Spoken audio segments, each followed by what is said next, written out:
esquema de base de datos. Ahora te voy a explicar qué cosa es un esquema de base de datos. ¿Por qué es importante entender este concepto de esquema de base de datos? Ya que la base de datos Oracle está conformada de manera lógica en esquemas de base de datos. Por eso es muy importante que tú entiendas qué es un esquema de base de datos.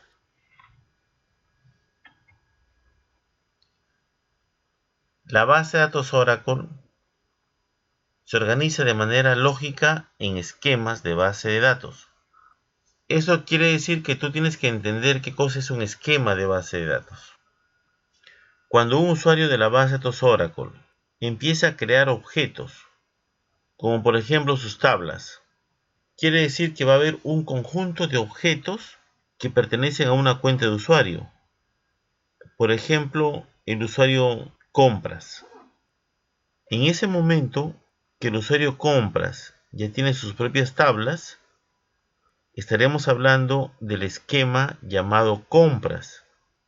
El nombre del esquema es igual al nombre del usuario.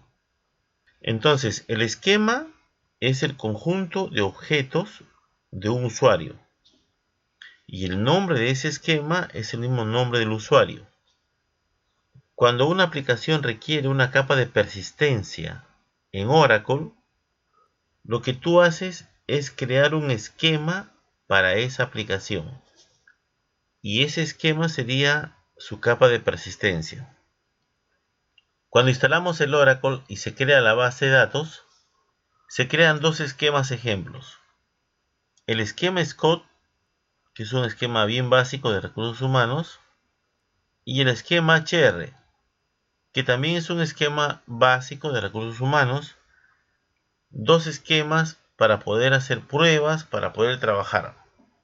Estos dos esquemas se utilizan en muchos ejemplos que encuentras en la internet. Incluso hay libros que hacen referencia a estos dos esquemas. Aparte del esquema Scott y el esquema HR, vamos a crear el esquema Eureka. Este esquema trata de cuentas de ahorro de una institución financiera como un banco. Este esquema es muy apropiado para hacer pruebas de transacciones, como por ejemplo de crear una cuenta, de registrar un depósito, registrar un retiro. Luego tenemos el esquema ventas, que es un esquema básico de un sistema de ventas.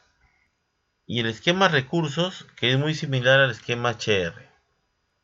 Con estos esquemas vamos a desarrollar ejercicios durante el desarrollo del curso.